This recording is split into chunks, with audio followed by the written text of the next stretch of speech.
Mickaël Parère, bonjour. Bonjour, Merci d'avoir répondu à notre invitation. je vous en prie. Alors Mickaël Parère, vous êtes l'auteur de Michel Onfray, Une imposture intellectuelle.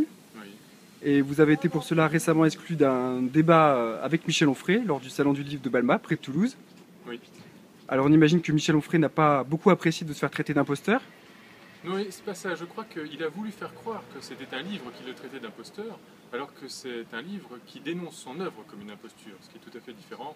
Moi, ce que j'explique, c'est que sa philosophie est une anti-philosophie, son histoire est une anti-histoire, et sa politique pseudo-libertaire n'a rien de libertaire. La question de savoir si en tant qu'individu il est un imposteur ne m'intéresse pas du tout, comme de toute manière sa petite individualité ne m'intéresse pas. Donc ce qui vous intéresse, c'est l'œuvre intellectuelle. C'est pour ça que ça s'appelle donc une imposture intellectuelle. Mais quelles sont-elles ces impostures? C'est vrai, il y en a trois essentiellement. Donc une imposture philosophique, voilà quelqu'un qui dit qu'il a créé un système, dans le Manifeste hédoniste par exemple, alors qu'en fait il n'y a aucun système, mais un mélange d'idées piquées à droite à gauche. Et puis en plus il y a l'utilisation permanente du modèle de l'analyse littéraire. On est très très loin de la grande pensée philosophique et scientifique. Bon là on est dans l'imposture philosophique pure, hein, pseudo-philosophique. Est-ce que vous pouvez donner un exemple d'imposture philosophique? Oui, par exemple, quand il prétend que Spinoza est un libertin baroque, c'est totalement ridicule. Voilà une analyse faite donc, de la pensée de Spinoza qui a un contresens complet du sens de l'éthique de Spinoza. Il dit même que ce n'est pas un philosophe matérialiste alors que c'est très clairement un philosophe matérialiste. Enfin voilà, il y a toute une série de contresens permanents dans ses analyses d'ouvrages que personne jusque-là, semble-t-il, ne relevait. Et j'ai choisi de le relever parce que j'étais un peu fatigué justement de cette imposture que j'observais chez lui. Alors vous dites Michel Onfray un anti-philosophe, mais aussi un anti-historien. Oui.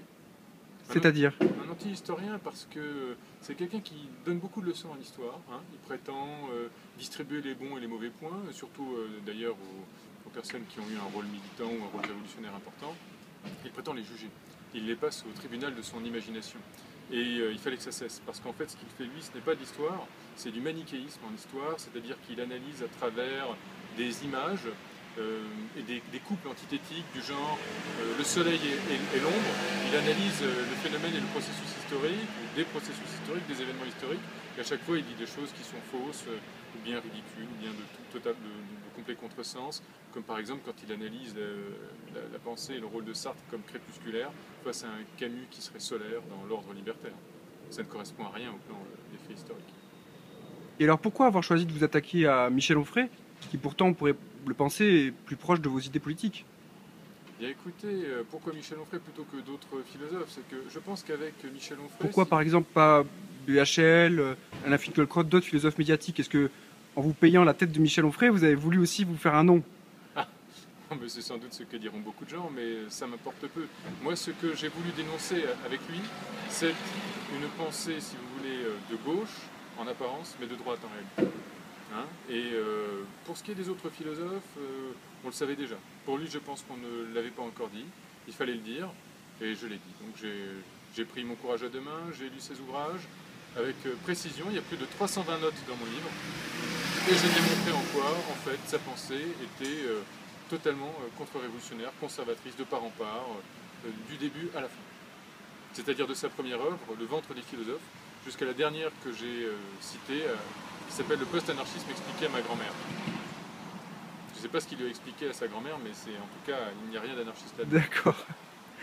Et si Michel Onfray acceptait un débat avec vous, si Michel Onfray était présent face à vous, qu'est-ce que vous aimeriez lui dire? Ah ben, écoutez, déjà, il a été présent face à moi à Balma, il m'a fait virer. Donc, ce que j'aimerais lui dire, c'est que visiblement, il ne sait pas ce que c'est qu'un débat philosophique. Les débats entre philosophes au plan théorique ont toujours été vifs, virulents. On n'hésite pas à critiquer la théorie des autres. Bon, il se trouve que je dis en effet de la sienne qu'elle est de peu de valeur au plan intellectuel. C'est une chose. Comment dire, je crois qu'au fond, c'est quelqu'un qui ne sait pas ce que c'est que le débat. Bon, c'est bien malheureux parce que la philosophie ne progresse que par le débat.